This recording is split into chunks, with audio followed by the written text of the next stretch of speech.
हमें डेवलपमेंट चाहिए, हमें धर्म नहीं चाहिए। हमें डेवलपमेंट चाहिए, हमें अपने बच्चों के लिए शिक्षा चाहिए, हमें मुफ्त शिक्षा और चिकित्सा आप ये कर दें, इसके अलावा हमें किसी चीज की आवश्यकता नहीं। इन्होंने जब मनमोहन सिंह ने बोला था 49% एफडीआई, तो ये लड़ते थे। अब ये 100% एफडीआई लेके आ गए। क्या आप लोगों की आंखें नहीं खुलती? अच्छे दिन आएंगे, अच्छे दिन आएंगे, कहां है अच्छे दिन? 15 लाख रुपए हमें नहीं चाहिए मोदी जी, हम आत्मनिर्भर हैं। कृपया आप हमें आत्मनिर्भरता का पाठ ना पढ़ाएं। तुम मुझे खून दो, मैं तुम्हें आजादी दूंगा, ये पंक्तियां अब दोबारा दोहराई जाएंगी। कुर्बानी देनी पड़ेगी तो देंगे, मरना पड़ेगा तो मरेंगे, पर अब हम झुकेंगे नहीं, हम दबेंगे नहीं। खैर, झुकते तो हम पहले भी नहीं थे। कोविड-19 के दौरान ये अमेरिकन के लिए, डोनाल्ड ट्रंप के लिए, स्वागत के लिए कारपेट बिछाने में लग गए।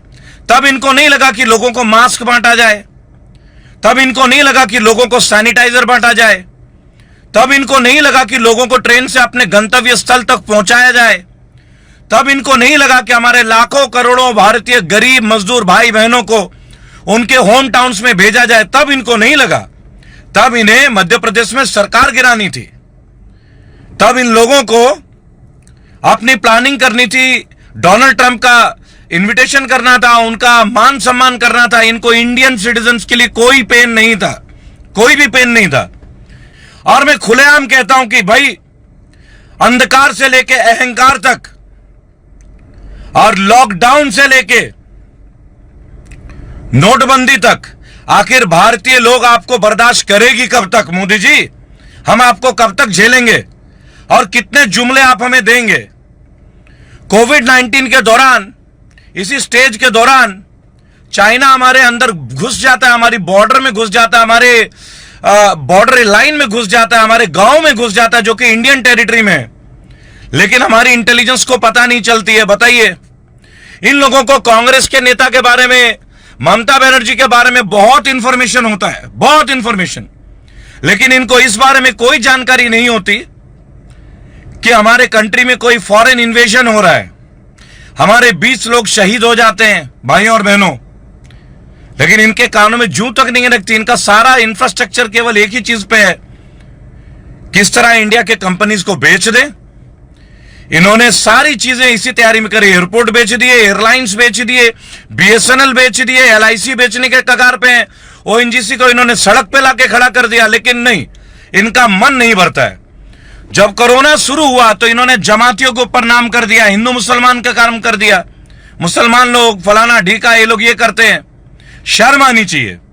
सर, गुजरात में भी जमाती वालों ने कोरोना फैलाया था क्या? जब आप डोनाल्ड ट्रंप को बैठा रहे थे, बुला रहे थे मोंटेरा में, 1 लाख लोगों की लोग स्टेडियम में आए थे, तब आपको लगा नहीं था कि इतने लोग आएंगे, सोशल डिस्टेंसिंग कैसी होगी? तब आप सोशल डिस्टेंसिंग का पार्ट भूल गए थे क्या? लेकिन नहीं, आपको तो ये सारी चीजें करनी है। एक नया रूल बनता जा रहा है कि बीजेपी की सरकार जहां भी ना हो वहां पे सरकार का तख्ता पलट कर दें। पहले इन्होंने कोशिश किया मध्य प्रदेश का, इन्होंने प्रयास किया दूसरे राज्यों का, इन्होंने कर्नाटका में कर दिया। हर जगह ये यही करते रहे, हर जगह ये यही करते रहे। जब देखो देश को जो है इन्होंने हिंदू मुसलमान के तौर पे बांटना स्टार्ट कर दिया। और मैं ये समझ नहीं पाया कि ये लोग ऐसे कैसे कर पाते हैं, इनका मन, इनकी आत्मा इन्हें कैसे गवाही देता। लेकिन अब मैं एक बात जान गया हूं, कि नहीं, ये ऐसे नहीं सुधरने वाले, ऐसे नहीं मानने वाले। उसका कारण है भाई और बहनों, उसका कारण है कि हम इन्हें मौका दे रहे हैं। कोविड-19 के बहाने से इन्होंने हमारे तमाम लाखों करोड़ों भाइयों, मजदूरों भाइयों और बहनों के साथ कितना अन्याय किया। उन्हें भूखे मरने के लिए सड़कों पे छोड़ दिया, भूखे मरने के लिए। और जो लोग मुझे देख रहे हैं इस तरीके से, मैं देख सकता हूं उनको, मैं महसूस कर सकता हूं उनको। मैं जानता हूं कि लोगों के दिल में एक भय है, लोगों के मन में एक खौफ है कि आज कोई भी सरकार के खिलाफ कुछ बोले तो उसे जेल की यात्रा कर दी जाएगी, उन्हें हटा दिया जाएगा उनके रास्ते से, उनके ऊपर बहुत सारे रोड़े कर दिए जाएंगे। लेकिन मैं उस व्यक्ति को, उन तमाम लोगों को एक बात इस वीडियो के माध्यम से कहना चाहूंगा कि जब आप सच्चाई से प्यार करते हैं, जब आप अपने देश से प्यार करते हैं, जब आप किसी से प्यार करते हैं, तो आपको किसी चीज से डरना नहीं चाहिए। आपके सामने हमेशा परिस्थितियां आएंगी, पहाड़ की तरह आएंगे, लेकिन आपको याद रखना होगा हम हिमालय के पुत्र हैं, हम उस वीर देश के पुत्र हैं जो कभी भी कठिनाइयों से दबने वाले नहीं, झुकने वाले नहीं। अगर आपके प्रति राष्ट्र प्रेम की भावना है तो जो गलत है उसे आपको गलत कहना पड़ेगा। बीजेपी की गवर्नेंस ना गरीबों को कुछ दे पाई, ना कोरोना में उनकी मदद कर पाई, मजदूरों को सड़क पे छोड़ दिया, मरने के लिए छोड़ दिया। उन्होंने गेहूं दे दिया, गेहूं इसलिए दे दिया, मैं आपको बताना चाहूंगा। आप मुझे एक बात बताएं, लॉकडाउन में आटा चक्की खुली नहीं थी तो क्या वो दांतों से गेहूं को चबाते और दांतों से चबा के गेहूं का आटा बनाते? माननीय मोदी जी, आप माननीय प्रधानमंत्री, क्या आपको एक बार भी इंतु किंतु महसूस नहीं हुई कि आपके लोग जो ये फैसला कर रहे हैं 500 रुपए, 1000 रुपए, क्या इनसे किसी का घर चलता है?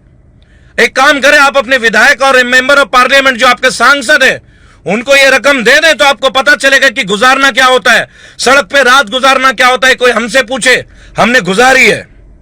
अगर आप व्यक्ति विशेष किसी से प्रेम करते हैं तो आपको झुकने की जरूरत नहीं है, आपको डरने की जरूरत नहीं। आप आंखों से आंखें मिला के देखें आप आंखों से आंखें मिला के, आपके सामने का जो अवरुद्ध है वो दूर हो जाएगा। आप लड़े अपने हक के लिए, आपको अपने हक के लिए लड़ना पड़ेगा, अपने मुल्क के लिए रखना पड़ेगा। ये मुल्क अब खतरे में है।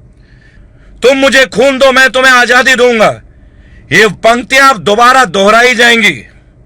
कुर्बानी देनी पड़ेगी तो देंगे, मरना पड़ेगा तो मरेंगे, पर अब हम झुकेंगे नहीं, हम दबेंगे नहीं। खैर, झुकते तो हम पहले भी नहीं थे, किसी में दम नहीं। हम तो कहते हैं लोटस नहीं है, ये लूटस है, lotus. It is not lotus, basically it is lotus. भाई और बहनों, कोविड-19 का ये जो दौर रहा, बीजेपी गवर्नमेंट का ये जो दौर रहा, लाखों करोड़ लोग सह रहे हैं इस चीज को। आखिर क्यों सह रहे हैं, मैं समझ में नहीं आ रहा। ये अच्छे दिन आएंगे, अच्छे दिन आएंगे, कहां है अच्छे दिन? 15 लाख रुपए हमें नहीं चाहिए मोदी जी, हम आत्मनिर्भर हैं। कृपया आप हमें आत्मनिर्भरता का पाठ ना पढ़ाएं। आज मुसलमान डर में है, आज आप हिंदू को हिंदुत्व के बारे में सोचना चाहिए। अपने देश को छोड़ के भारत में आके उन्होंने अपने प्राणों का न्यौछावर कर दिया कुष्ठ रोगियों के लिए। क्या वो हिंदू थे? क्या वो क्रिश्चियन नहीं थे? वो इस देश को अपना मुल्क मानती थी। लाखों मुसलमानों ने कुर्बानियां दी है इस देश की आजादी के लिए, लेकिन आपकी पार्टी को तो मुसलमानों और पाकिस्तानियों में फर्क ही नहीं लगता। आखिर कब तक सहेंगे हम ये चीज? कब तक? नहीं सहा जाएगा अब। इस देश को तोड़ने की पूरी साजिश की जा रही है। रेलवे को बेचा गया। इन्होंने जब मनमोहन सिंह ने बोला था 49% एफडीआई, तो ये लड़ते थे। अब ये 100% एफडीआई लेके आ गए। क्या आप लोगों की आंखें नहीं खुलती? मेरे बीजेपी के साथियों जो बीजेपी को मानते हो, अरे आप खूब मानो बीजेपी को, पर ये तो देखो, रेलवेज बिक गया, एयरलाइंस बिक गई, ओएनजीसी बिक गया, बीएसएनएल बिक गया। अब क्या हमारा आप बिकने के लिए तैयार हैं क्या? हमारा बिक जाएंगे, ये देश बिक जाएगा।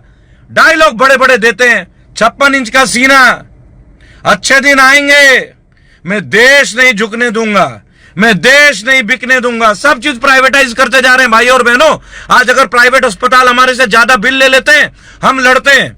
अब ट्रेनें प्राइवेटाइज हो रही है, एयरलाइंस प्राइवेटाइज हो गई, एयरपोर्ट प्राइवेटाइज हो गया। कल को जब ये हमारे साथ अत्याचार करेंगे तो हम कहां जाएंगे लड़ने के लिए? आप बताइए, आप सोचिए। ये सोच का विषय है, गहरी चिंतन का विषय है। यूं ही नहीं चलेगा सब। मैं क्लियर बोलूंगा आप लोगों को, शुद्ध और स्वच्छता के साथ, कृपया हमें हिंदुत्व का पाठ ना पढ़ाएं, मजदूर भाइयों के लिए कुछ करें। पहली बात, आप आए लोगों के बीच में, और अगर हो सके आप लोगों में जरा सी भी शर्म हो, तो ये जो सरकारी अस्पताल है, इनमें सरकारी अधिकारियों की मौत हो रही है कोरोना में। आप जनता की क्या सेवा करेंगे? आप तो केवल बीजेपी की सरकार के मिलके दूसरे सरकारों का तख्ता पलट करने में लगे हैं। ये सब अब नहीं चलने वाला। बिहार में आप नहीं आ पाओगे। जो हमारे लोगों के बीच हमारे लोगों का हक छीनने में लगे, हमारे को अब आज प्राइवेट हाथों में बेचा जा रहा है। इसी तरह से ईस्ट इंडिया कंपनी आई थी, इसी तरीके से। कभी निर्मला सीतारमण जी बोलते हैं कि मिडिल क्लास फैमिली का तो तनख्वाह 6 लाख से 18 लाख रुपए कमाई होती है। बताइए, मध्यम वर्ग का परिवार का आदमी 6 लाख से 18 लाख रुपए कमाते हैं सालाना, तो वो मध्यम वर्ग का होगा कैसे भाई? एक जज की तनख्वाह 1.5 लाख है, एक गैजेटेड ऑफिसर की तनख्वाह 1 लाख है, यानी कि साल के 12 लाख से 18 लाख। यानी वो मिडिल क्लास फैमिली से संबंध रखते हैं जो एक गैजेटेड ऑफिसर है। ये इनकी थिंकिंग है। कोई कहता है कि हमने 500 रुपए मजदूरों को डाल दिया, 500 रुपए में होता क्या आप बताएं?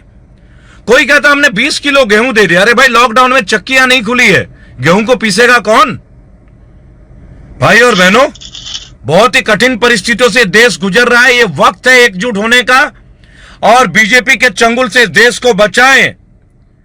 इस देश में केवल हिंदू नहीं रहते, मैं हिंदू ब्राह्मण, और कौन है हिंदू? हिंदू का मतलब होता है जिसके दिल में मुसलमान, क्रिश्चियन, सिख, जाटव भाई, महान बहनों, भाई और बहनों, भीमराव अंबेडकर जी हमारे संविधान के आधुनिक रचयिता, क्या हम इन लोगों के योगदान और बलिदान को भुला दें? हम कोई राजनीतिक संगठन नहीं है, लेकिन हम एक भी राजनीतिक संगठन के लोगों को छोड़ेंगे नहीं। जो भी एमएलए, जो भी सांसद काम नहीं करता, उनका हिसाब लिया जाएगा। उनके घर के सामने खड़ा होंगे, उनके घर के गेट के सामने लेटेंगे, उनके घर के सामने लेटेंगे। और मैं बताना चाहूंगा मोदी जी, जो आपने किया सो किया, अब वो दौर गया, अब वो दौर गया, अब आपके जुमले गए। अब प्रचंड वार होगा, अब प्रहार होगा। अब आप भारतीयों का प्रहार देखें। जय हिंद, जय भारत। भाई और बहनों, आप लोग साथ रहें, एकजुट रहें, जात बिरादरियों में ना बटें। बीजेपी की ये जो हिंदुत्व का एजेंडा है, इससे बचें। हमें डेवलपमेंट चाहिए, हमें धर्म नहीं चाहिए। हमें डेवलपमेंट चाहिए, हमें अपने बच्चों के लिए शिक्षा चाहिए। हमें मुफ्त शिक्षा और चिकित्सा आप ये कर दें। इसके अलावा हमें किसी चीज की आवश्यकता नहीं। आप लोग इसी तरह एकजुट होते रहें और बीजेपी की बैड गवर्नेंस के खिलाफ अपनी आवाज उठाते रहें। जय हिंद, जय भारत।